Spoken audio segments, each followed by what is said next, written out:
I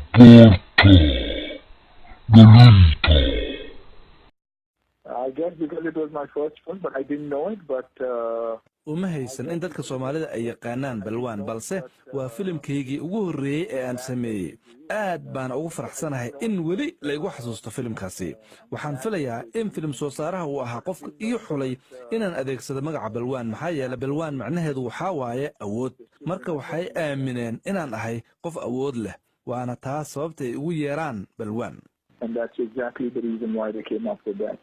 Sunil Shiti aad baad u mahadsan tahay. fadlan marka hore waxaad inoo sheegtaa waxa aad ka ogtahay waddanka Soomaaliya iyo welibana waxa aad ka aaminsan tahay shacabka Soomaalida ee daawada aflaantaada. Soomaalidu waa dad jecel oo xiiseeya muusikada, shilimooyinka, waana dad faraxsan oo leh waddan qurux badan. dabcan waa qasab oo waa booqan doonaa. aniga oo keliyana maahane waxaa jira aktarro badan oo danaynaya inay booqdaan Soomaaliya.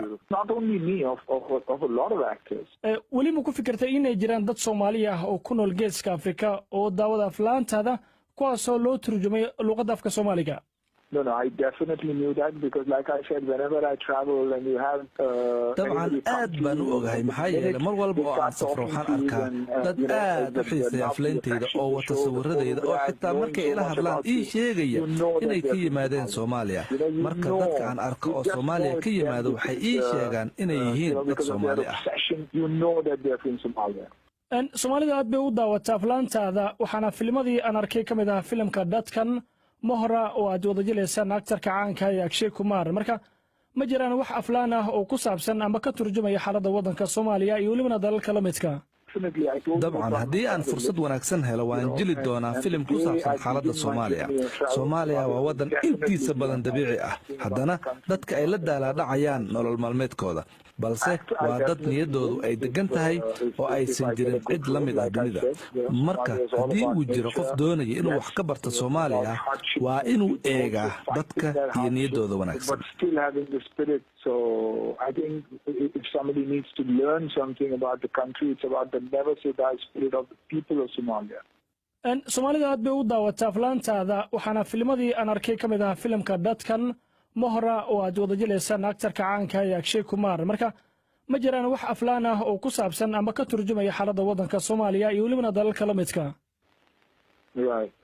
Yeah, but the only war-based films that I've done is films that have. balse aflaanta ku saabsan dagaalada waxa ay ku saabsan yihiin dalka Hindiya, gaar ahaan arrimaha ku saabsan xuduudda. qof walbana wuu jeclaan lahaa in la soo bandhigo aflaan la xiriirta dagaalada caalamka ka socda, weliba dagaalada shacabka Soomaaliyeed ay wajahayaan. marka laga reebo dagaalada, waxaan rumaysanahay inay weli dadka Soomaaliyeed ay yihiin kuwo faraxsan oo rajo weyn leh. All the issues that are going on, the people are still happy and the people are still hopeful. waan gartay Sunil, marka ma jira film cusub oo soo wado oo jeclaan lahayd inaad la wadaagto dadka Soomaalida ama taageerayaashaada? wuu jiraa. waxaana filayaa inuu soo baxo bisha May ee sanadkani, waxaana la yiraahdaa Reloaded. ugu dambeyntii, marka maxaad jeclaan lahayd inaad u sheegto taageerayaashaada Soomaalida ee ku dhageysanaya?